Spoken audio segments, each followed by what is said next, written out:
សូមស្វាគមន៍មកកាន់សាកបាន Grill House ថ្ងៃនេះពួកយើងសូមណែនាំនូវសៀវភៅមុខម្ហូបថ្មីគឺសាកបាន Grill House Lifestyle ដែលជាការច្នៃប្រឌិតរសជាតិថ្មីរួមជាមួយនឹងភាពស៊ីវិល័យនិងការច្របាច់បញ្ចូលគ្នារវាងដំណើរផ្សងព្រេងតាមតំបន់របស់យើង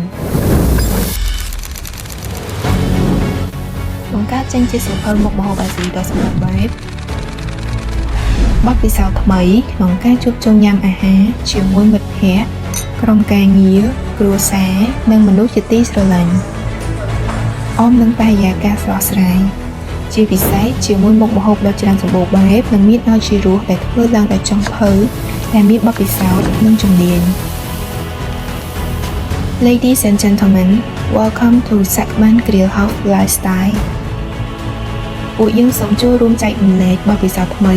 ក្នុងការជួបជុំញ៉ាំអាហារនិងចូលរួមក្នុងការរីកចម្រើនការផ្លាស់ប្ដូរអ្វីដែលថ្មីប្រកបដោយភាពស៊ីវិល័យនិងរីករាយជាមួយនឹងសមិទ្ធផលថ្មី